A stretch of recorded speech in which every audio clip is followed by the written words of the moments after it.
Good morning all of you.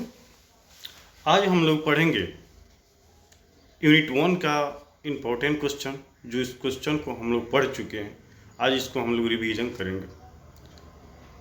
ठीक, question यही है कि विकास के विभिन्न स्टेजेस अवस्थाएं का वर्णन करें। तो सबसे पहले आप जानते हैं कि मनुष्य की जो प्रक्रिया है यह जीवन पर्यटन चलने वाली प्रक्रिया है। ठीक है, और इस जीवन परिवर्तन चलने वाली प्रक्रिया में विकास की प्रक्रिया स्टेज कैसे कैसे होती है। तो सबसे पहले हम इनकी चर्चा करते हैं, परिचय देखते हैं कि इनकी परिचय कैसे है। इतना हम जानते हैं कि जब मनुष्य दुनिया में आता है तो क्या कुछ अनेक रूप में आता है। तो यहाँ पे हम सबसे पहले आपको परिचय दिखा दे रहे हैं कि विकास की विभिन्न अवस्थाएं कौन कौन सी होती है और उस स्टेजेज की प्रक्रियाएं कौन कौन सी है। ठीक है, तो किसी भी बालक की विकास की प्रक्रिया उनकी मां के गर्भ में आने के साथ ही प्रारंभ हो जाता है। जब बच्चा मां के गर्भ में होता है उसी समय से उनकी जो विकास की प्रक्रियाएं हैं वो प्रारंभ हो जाती है। इतना तक कि जैसे एक पेड़ पौधा, एक बीज को हम अंकुरित करने के लिए हमें अनेक चीज की जरूरत होती है, और वो अनेक चीज क्या क्या है। जैसे मिट्टी, पानी, खाद, बीज इत्यादि सब क्या है, एक पौधे को अंकुरण करने की क्या है, वो सामग्री है। उसी के अनुसार जब बच्चा मां के गर्भ में रहता है तो उन्हें अनेक चीज की आवश्यकताएं होती है, और जिस रूप में हम उनकी आवश्यकता की पूर्ति करते हैं बच्चा क्या करता है, उसी के अनुसार उनका क्या होता है, विकास होता है। बच्चा जब गर्भ में होता है तो उनकी आकृति, उनकी लंबाई, उनकी मोटाई इतना सूक्ष्म होती है कि हम उनको समझने में क्या होते हैं, बिल्कुल असमर्थ होते हैं। अब देखिए उसकी आकृति कितनी होती है, जैसी 1/200, माने इतना छोटा होता है कि 200 के 1 भागा अगर एक हिस्स में 200 पार्ट में हम उसको बांट दें कितना कम पड़ेगा। लेकिन उसको देखना क्या होता है, नामुमकिन होता है। लेकिन हम क्या करते हैं, उसको देखने के लिए एक शक्तिशाली माइक्रोस्कोप, या उसको हम क्या बोलते हैं, सूक्ष्मदर्शी बोलते हैं, और उस सूक्ष्मदर्शी के माध्यम से हम क्या करते हैं, उसको देखते हैं। ये भी इसके साथ साथ है कि 9 मंथ में जितना बालक व्यक्ति की शरीर की संरचनाएं होती है, आज जितना उनकी ग्रोथ होती है, डेवलपमेंट होती है, वो दुनिया में जन्म लेने के 10 वर्षों से ज्यादा क्या होती है, रोचक होती है। इतना आप समझे कि बालक जब गर्भ में होता है तो क्या होता है, बहुत छोटा सा होता है, जिसको देखना क्या होता है, संभव नहीं होता है। लेकिन उसको हम क्या करते हैं, एक शक्तिशाली माइक्रोस्कोप के द्वारा हम क्या करते हैं, उसको देखते हैं। माइक्रोस्कोप के द्वारा हम क्या करते हैं, देखते हैं। और देखिए 9 मंथ में उनके शरीर के और पहलू का विकास हो जाता है, निषेचन हो जाती है, संरचना हो जाती है, निर्माण हो जाती है। ठीक है, परिचय देखिए। अब डिफिनेशन में क्या कहना है कि यह अवस्था गर्भाधारण से लेकर जन्म के समय तक मानी जाती है और इस अवस्था में विकास की गति अन्य अवस्थाओं से तीव्र होती है और बालक की समस्त रचना, संरचना, वजन, आकृति का निर्माण इसी अवस्था में होती है और इस अवस्था में जो परिवर्तन होता है वह परिवर्तन शारीरिक परिवर्तन कहता है। अब देखिए फिजिकली डेवलपमेंट डिफिनेशन में कहना है क्या कि यह अवस्था गर्भावस्था 9 मंथ की होती है और 9 मंथ की जो स्टेजेज होती है, टाइमिंग होती है, पीरियड होती है, वो क्या होती है, बहुत इंपॉर्टेंट होती है। और इस 9 मंथ में उनकी शरीर की क्या होती है, फुल रूप से निर्माण हो जाती है, अच्छे ढंग से निर्माण हो जाती है। और उस 9 मंथ के बाद जब बच्चा जन्म लेता है तो क्या होती है, केवल उसी के आधार पर उनमें चेंजिंग होती है। ये नहीं कि किसी दूसरे पहलू पर हम क्या करते हैं, उसको चेंजिंग कर सकते हैं। तो देखिए, चलिए अब हम लोग उसकी स्टेजेज देखें कि उनकी स्टेजेज कौन कौन सी है। ठीक है, तो फर्स्ट स्टेज देखिए, विकास के विभिन्न स्टेजेज में सबसे पहला आता है आपकी गर्भावस्था। ठीक है, अब गर्भावस्था आता है। अब इस गर्भावस्था को हम लोग क्या करते हैं, 3 भागों में डिवाइड करते हैं। ठीक है, जो गर्भावस्था है उसको हम क्या करते हैं, 3 भागों में डिवाइड करते हैं। देखिए यहां पर दिया है गर्भावस्था 0 से 9 मंथ। गर्भावस्था कितना है, 0 से 9 मंथ या 270 से 280 दिन पर नेटल स्टेजेज।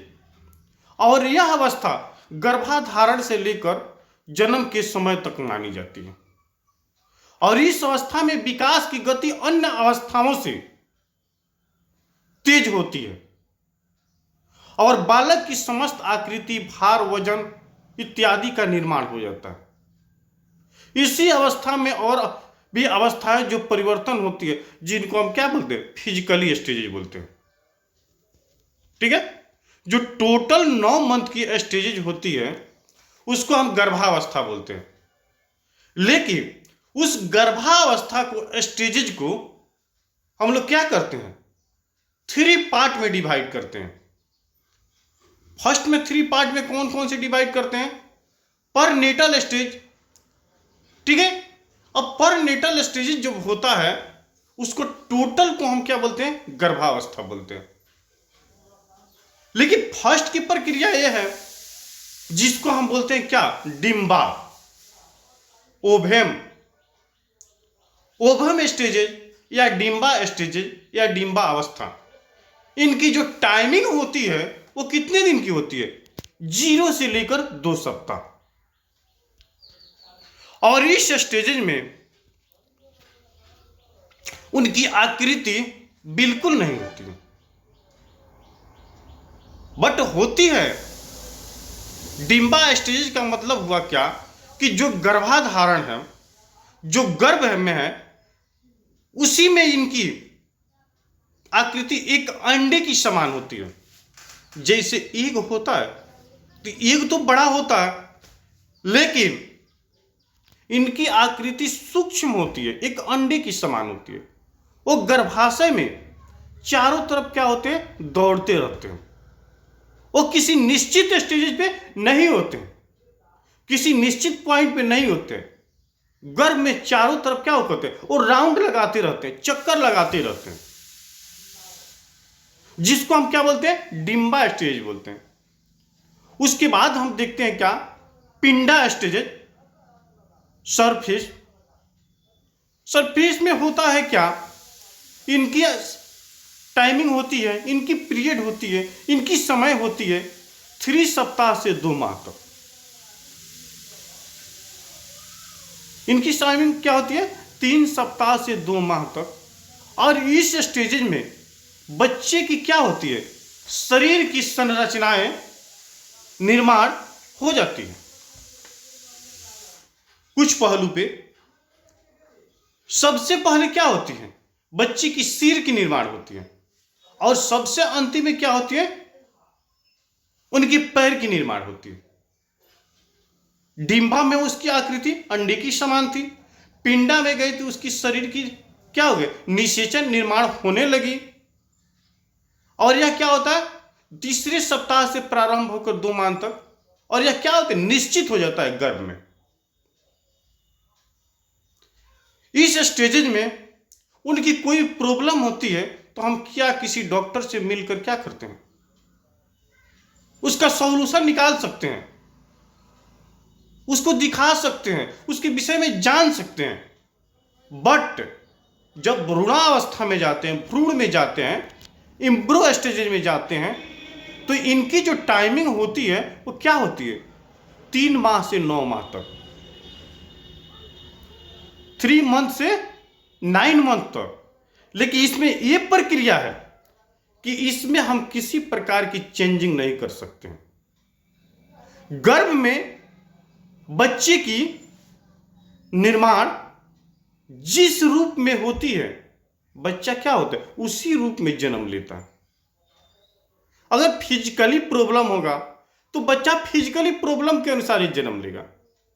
अब फिजिकली प्रॉब्लम में अंधा, लंगड़ा, नाटा, विकलांग या किसी पहलू को छूट जाना, उसमें हम किसी प्रकार की किसी भी मेडिसिन के माध्यम से हम उसको चेंजिंग नहीं कर सकते। वो गॉड का दिया हुआ क्या होता है, वरदान होता है, प्रकृति का दिया हुआ वो वरदान होता है, और उसी रूप पे क्या होता है, उसका निर्माण होता है। ठीक है, तो हम परनेटल स्टेज के विषय में समझे, और इनकी कितनी थी परनेटल स्टेज, ये 3 थी। डिंबा, पिंडा, भ्रूणा। डिंबा ओवेम, पिंडा सरफेस, और भ्रूणा इम्ब्रो।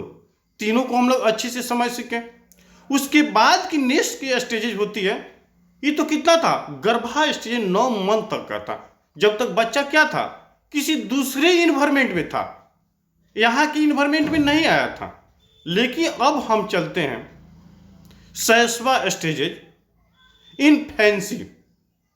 अब इनफेंसी में क्या होता है कि यह सबसे क्रिटिकल और जटिल स्टेज होता है, और 0 से लेकर 15 दिन को जो स्टेजेज होता है, जो अवस्थाएं होते हैं, उनको हम क्या बोलते हैं, सनफेस बोलते हैं, यह 6वां अवस्था बोलते हैं।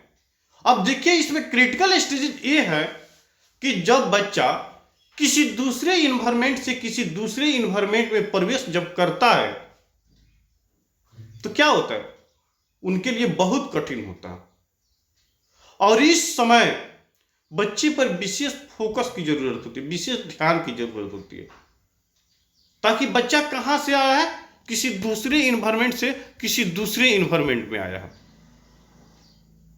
और यहां के इन्वायरमेंट के विषय में क्या होता है, बिल्कुल उससे अवगत नहीं होता।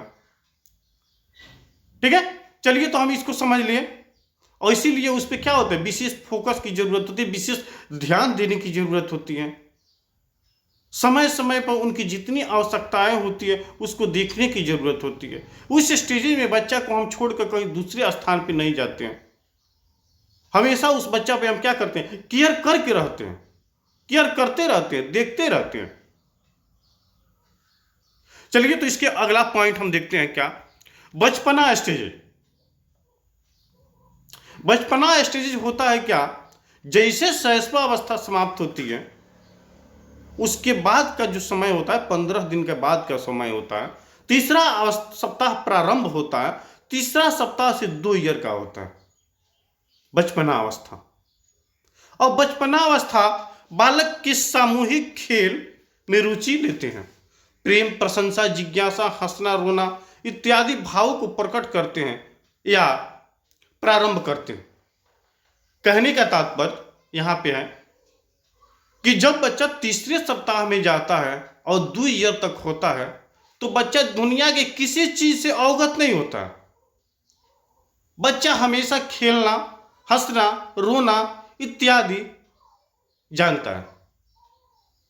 अगर उससे हम डांटेंगे बोलेंगे तो बच्चा रोएगा, उससे हम प्यार दुलार करेंगे तो क्या करेगा, बच्चा प्रसन्न रहेगा, आपके पास रहेगा, आपको ज्यादा चाहेगा। और बच्चा किसी को अच्छे पूर्ण रूप से नहीं जानता है। जब बच्चा से हम जैसे बिहेव करेंगे उसी के अनुसार वो भी हमसे क्या करेगा, बिहेव करेगा। ठीक है, इतना आपको समझ में आ गया। चलिए एक अगला पॉइंट को हम देखते हैं, या फिर हम अगले पॉइंट को अगले रूप में हम देखेंगे, अगले क्लासेज में देखेंगे। तब तक आज के वीडियो में हम लोग इतना अच्छा से समझ लिए कि विकास की क्या होती है, विभिन्न स्टेजेज होती है। उस स्टेजेज से हम लोग गर्भावस्था को देखें, और गर्भावस्था को हम लोग 3 टाइप में बांटे, 3 भागों में बांटे, डिम्बा, पिंडा, भ्रूणा। और तीनों स्टेजेज क्या है, क्रिटिकल स्टेजेज है, जटिल स्टेजेज है। ये हमारी लाइफ की 10 वर्षों की जो प्रक्रिया होती है, चलती है, उससे ज़्यादा 9 मंथ की प्रक्रिया होती है। उसके बाद हम एडजस्टमेंट की अवस्था देखें, शैशवा अवस्था जिसको बोलते हैं, जिसको इन्फेंसी स्टेज बोलते हैं, ये भी क्या था, इंपॉर्टेंट स्टेज था। उसके बाद हम बचपना अवस्था दिए कि बालक किसी को नहीं समझता है, वह अपने आवश्यकता के लिए हंसना, रोना, खेलना, कूदना, और जैसे आपका बिहेव होगा उसी के अनुसार बच्चा भी क्या करेगा, आपसे बिहेव करेगा। चलिए, तो मैं MD Ashraf Gaddi, Chanakya college of education, Bettiah. आज हम लोग पेपर C1 देखें, चाइल्ड एंड ग्रोइंग 1, या F2 पेपर देखें, वो भी चाइल्डहुड है। ठीक है, आपके एक विषय वस्तु को हम देखते हुए इस पर क्या केयर किया जा रहा, ताकि आपकी जो सब्जेक्ट है उस सब्जेक्ट पीछे ना हो सके, आपको समझ में आ सके, आप एग्जाम में अच्छा मार्क्स ला सकें। यही हमारी मनोकामना है। चलिए, तो आप सभी से हम विदा ले रहे हैं। इसी के साथ बहुत बहुत आप सभी को धन्यवाद।